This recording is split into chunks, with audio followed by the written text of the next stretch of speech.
बिहार में जातिगत गणना का रिपोर्ट आ चुका है और सियासत में बेहद गर्म है। हर पार्टी अपने अपने हिसाब से इसका आकलन करने में जुटी है, लेकिन माना जा रहा है कि नीतीश कुमार ने मास्टर स्ट्रोक खेला है लोकसभा चुनाव के पहले। हमारे साथ बीआरपी पार्टी के राष्ट्रीय अध्यक्ष मुकेश सहनी मौजूद है।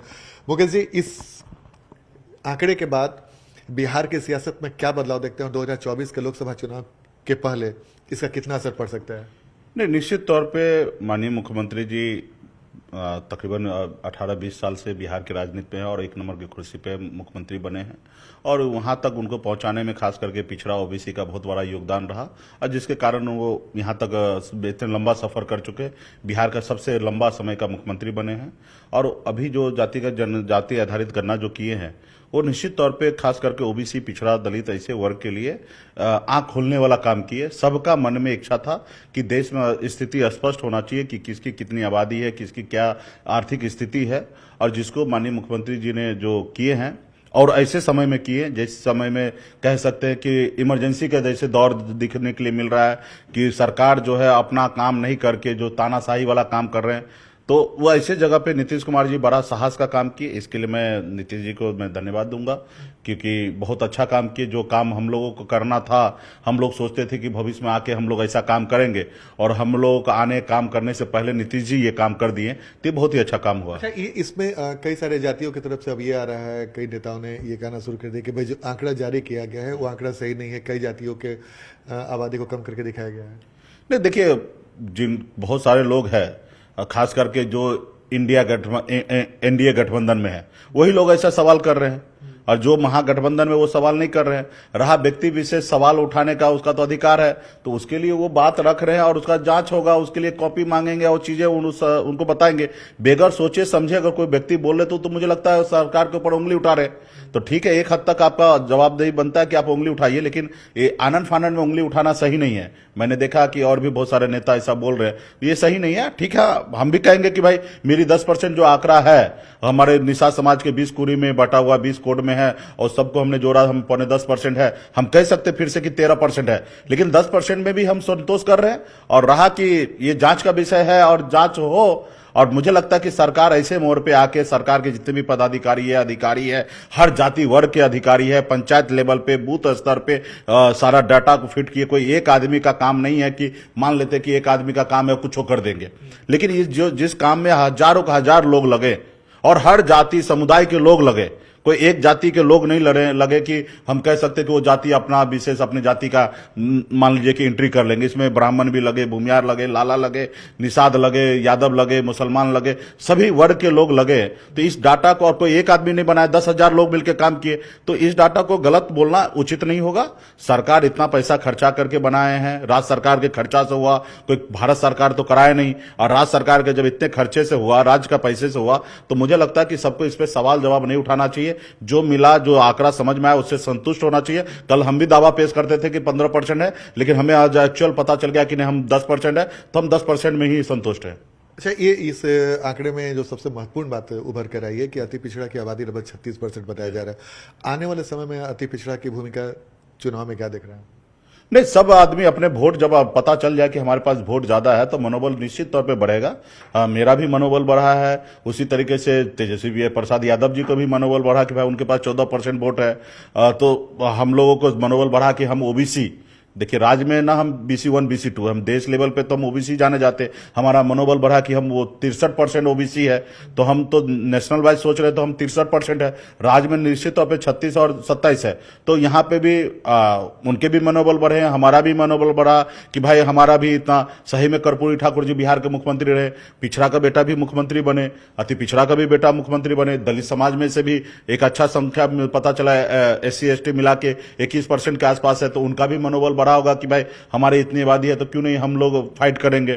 तो मनोबल बढ़ा है। आप क्या देखते हैं कि आने वाले समय में चुनाव क्या अति पिछड़ा के इर्द गिर्द ही घूमने वाला है? हाँ, एक तरफ तो अगर भाजपा को अगर सरकार बनाना है तो किसी अति पिछड़ा को ही आगे लाना पड़ेगा।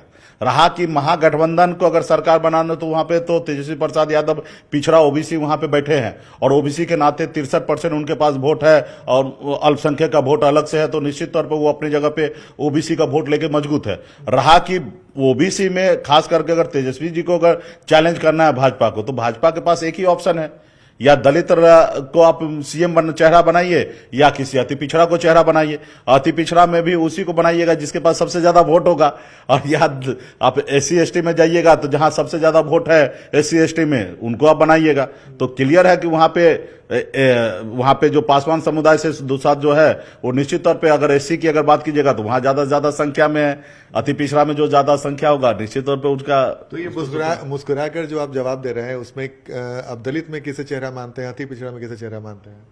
नहीं, ये तो हम नहीं चेहरा मानेंगे ना। देखिए क्या होगा कि जब एनडीए की सरकार होगा तो निश्चित तौर पे भाजपा के सहयोग से ही सरकार बनेगा और वो भाजपा डिसाइड करेगा कि भाई हम किस सहयोगी को किनको चेहरा बनाएं, हम अपने पार्टी में से किसी नेता को आगे लाएं, उनको मुख्यमंत्री बनाएं या गठबंधन के नेता को आगे लाके मुख्यमंत्री बनाएं।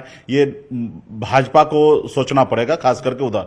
इधर रहा कि महागठबंधन की बात होगा, इंडिया गठबंधन का होगा तो यहाँ ओबीसी बनेगा। ओबीसी बनेगा मतलब तेजस्वी प्रसाद यादव बनेगा।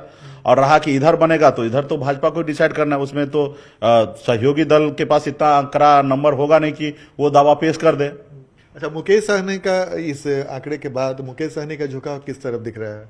मेरा झुकाव अभी किधर भी नहीं है। अभी मैं अपने काम पे लगा हूं।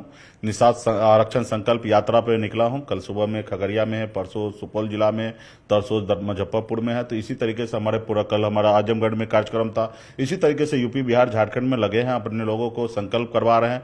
लाखों हजारों की संख्या में रोज कोई तो इसके पीछे कोई तो वजह होगी। मतलब मुकेश सहनी आरक्षण के लिए हमारी माइंड लड़ाई है कि हम जो हमारी मिशन चालू हुआ या मेरे राजनीति में मेरा जन्म हुआ उसका एक ही लड़ाई था, एक ही उद्देश्य था कि निषाद को आरक्षण मिले। जब बंगाल और दिल्ली में आरक्षण है तो बिहार में मिले, तो उसके लिए लड़ाई लड़ रहे थे। अभी मैं मोदी जी से, प्रधानमंत्री जी से उम्मीद रखता हूं कि दिल्ली में अभी भी उनकी सरकार है, 6 महीने की सरकार है। और मैं चाहूंगा कि शीतकालीन सत्र हो या बजट सेशन हो उससे पहले निषाद को आरक्षण लागू कर दे एससी का। और ये मेरा मांग जो है जायज मांग है, तो हम उम्मीद करते हैं कि मोदी जी करें। अगर वो नहीं करेंगे तो फिर तो हम तो लड़ेंगे समाज के नाते, क्योंकि समाज को मैं लीड कर रहा हूं। तो उनका जहां से काम बन पाए, अगर मोदी जी के रहते हुए अगर हमारा आरक्षण न हो तो फिर तो अभी नहीं होगा तो फिर कभी होगा। हम 10 साल से उनके पीछे लगे हुए हैं कि 10 साल से आरक्षण करें। अभी 10 साल में भी अगर आरक्षण का गुत्थी अगर सुलझा नहीं सकता है तो फिर आने वाले समय में हम चाहेंगे कि वो बदल जाए और फिर दूसरा सरकार आए और दूसरा सरकार फिर शायद हमारे काम करे। अच्छा, रोनी कमीशन की रिपोर्ट की काफी चर्चा है। आपको क्या लगता है कि रोनी कमीशन की रिपोर्ट कैसे टर्निंग पॉइंट साबित हो सकते हैं देश के सियासत के लिए? देखिए, देश में जिन माननीय प्रधानमंत्री जी गरीब पिछड़ा दलित के लिए अगर कुछ अगर अच्छा करना चाहते हैं तो निश्चित तौर पे अच्छा माहौल होगा उनके लिए भी।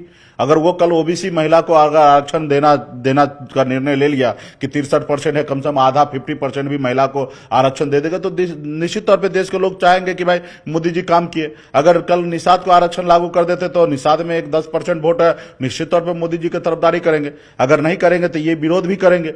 आज अगर कल मान लीजिए कि देश में 27% ओबीसी का आरक्षण है, कल मोदी जी अगर इसको 50% आरक्षण कर दे, जो जाति का आधार पर, जैसे ईडब्ल्यूएस को 10.5% वोट है, 10% आरक्षण मिला है, यानी कि जनसंख्या के आधार पर उनको वोट मिला है।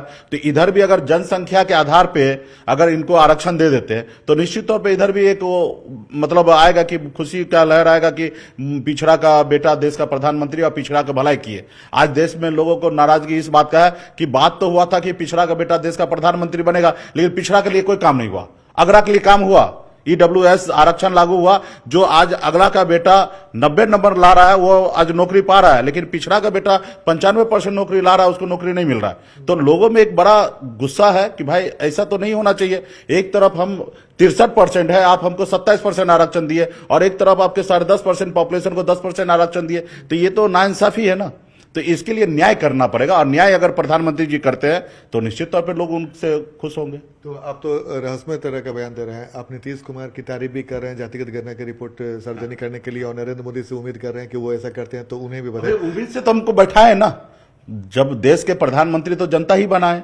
और जो उम्मीद पर जो खड़ा उतर जाए मुकेश सहनी उनके साथ खड़ा रहेंगे। हम जो उम्मीद पे बैठाए हैं उस उम्मीद पे अगर खड़ा उतरेंगे तो देश का लोगों का वही सोच है कि हम प्रधानमंत्री बनाए 2 करोड़ युवा को नौकरी लेने के लिए। अगर 2 करोड़ नौकरी देना चालू करे तो फिर हमको बदलने की क्या आवश्यकता है। अगर वो उम्मीद पे नहीं उतरेंगे तो देश के लोग सोचेंगे ना भाई नहीं कर पा रहे हैं तो बदल के देखते हैं। देश में तो हमेशा ऐसा ही हुआ। अगर इंदिरा जी के से भी अगर कंट्रोल नहीं हुआ तो देश में इंदिरा जी को भी बदले और लोग 440 सीट लाके इंदिरा जी को भी सत्ता में लाए हैं। तो देश के जनता के मूड के ऊपर है। जनता को खुश रखिएगा तो जनता आपके साथ रहेगा, जनता को नाराज कीजिएगा तो आपके साथ नहीं रहेगा। तो मुकेश सहनी अभी अपने पत्ते नहीं खोल रहे हैं, लेकिन वो नरेंद्र मोदी के लिए भी उम्मीद जाहिर कर रहे हैं कि अगर उनका फैसला अगर अति पिछड़ा समाज के पक्ष में अगर होता है तो उधर खड़े हो सकते हैं। नीतीश कुमार को भी बधाई दे रहे हैं कि भाई जातिगत गणना का रिपोर्ट उन्होंने सार्वजनिक किया, ऐतिहासिक काम किया। जाहिर सी बात है चुनाव के पहले भी कई रंग देखने को मिलेंगे। कैमरामैन सुबोध के साथ आनंद अमृतराज, न्यूज 18 नेटवर्क, पटना।